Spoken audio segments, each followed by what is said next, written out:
اس وقت جو جنگ ہمارے اوپر مسلط کی گئی ہے، جس نے ہماری تہذیب کو بھی متاثر کیا ہے اور ہمارے عقائد نظریات کے اندر بھی تشکیک پیدا کر دی ہے۔ ویسے تو ایک زمانے میں اتنے بڑے بڑے حملے تھے، یہ معتزلہ کا حملہ کوئی چھوٹا حملہ نہیں تھا۔ 3 بادشاہتیں ان کے زیر اثر رہی ہیں۔ آپ نے یہ کہانیاں پڑھی ہوئی ہیں کہ امام اعظم ابو حنیفہ کی وفات جیل میں ہوئی تھی۔ آپ نے یہ سنا ہے کہ امام احمد بن حنبل کے بدن پر 1 انچ جگہ بھی ایسی نہیں تھی جہاں کوڑے کا نشان موجود نہیں تھا۔ لیکن آج معتزلہ کے نام سے کوئی گروہ، کوئی فرقہ دنیا پہ دکھائی دیتا ہے، انہوں نے اس کا ناطقہ بند کر دیا۔ دلیل سے، عملی قیام سے، جد و جہد سے۔ مرجیہ تھے، لا ادریہ تھے، اندیہ تھے۔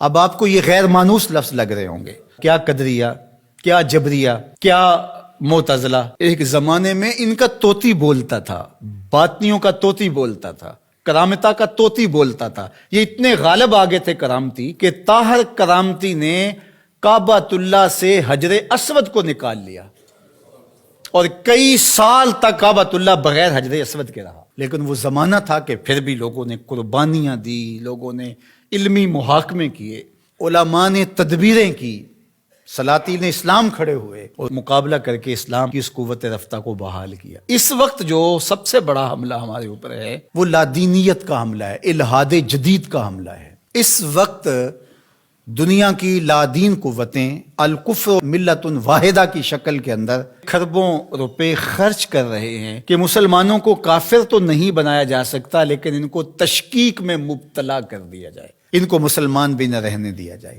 تشتت اور افتراق پیدا کر دیا جائے، فرقہ واریت کے بیج ان کے اندر بوئے جائیں، یہ باہم دست و گریبان ہو جائے، جغرافیائی تقسیمات پر ان کا یقین ایمان کی حد تک چلا جائے۔ عجم اور عرب کی لڑائی پر 2 ممالک کو آپس میں کھڑا کر دیا گیا، اور یہ جتنے فسادات مشرق وسطیٰ میں ہوئے ہیں، مسلم کش ہو گیا، ایک دوسرے کو مارنے لگے، لسانی بنیادوں پر، فرقہ وارانہ بنیادوں پر، قتل عام ہوا، مسلمان کا خون پانی سے بھی سستا ہو کر کے بہا، اور جنگیں جو بھی لڑی جاتی ہیں مفاد کی عالمی طاقتیں اسی خطے میں لڑتی ہیں۔ یورپ میں کوئی جنگ نہیں لڑی جا رہی، عالمی طاقتوں کا بازیچہ بن کے ہم رہ گئے ہیں۔ ہم کب شعور کی آنکھ کھولیں گے؟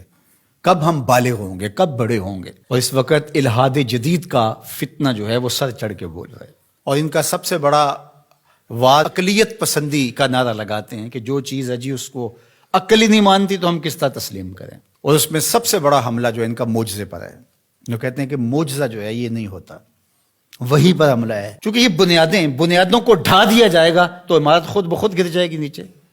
جب وہی کو کمزور کر دے، اس تصور کو دھندلا کر دیا جائے گا، تو کہتے ہیں وہی ممکن نہیں ہے، کہ یہ خلاف عقل ہے۔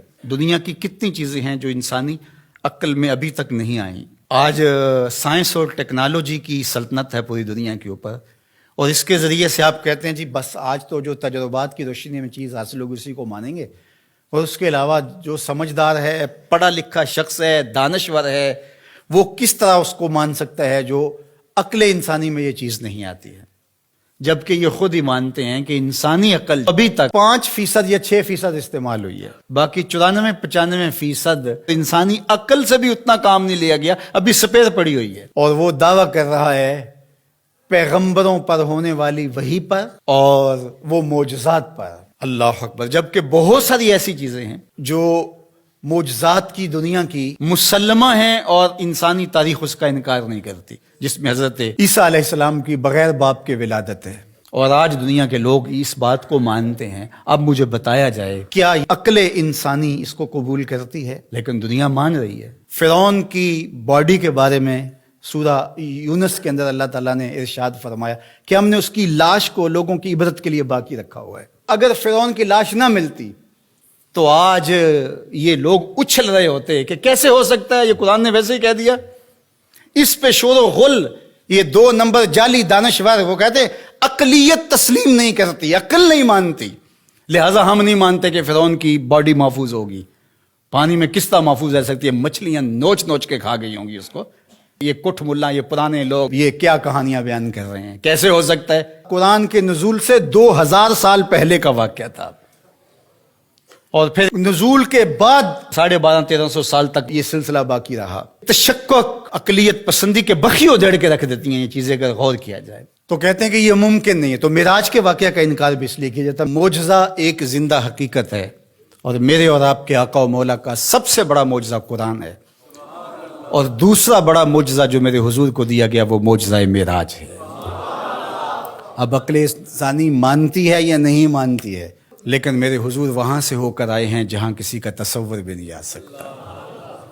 اللہ اکبر. سی معراج راز محبتاں دا نہیں سی کسے دی سمجھ وچ آن والا، سدیا طالب تے گیا مطلوب ہوتے، جبرائیل سی صد لے جان والا، بازے آخ دے بن دروازیاں تو کیویں پہنچیا عرش تے جان والا، ابر عقل نو ایتھے دخل کیے جانے جان والا یا لے جان والا.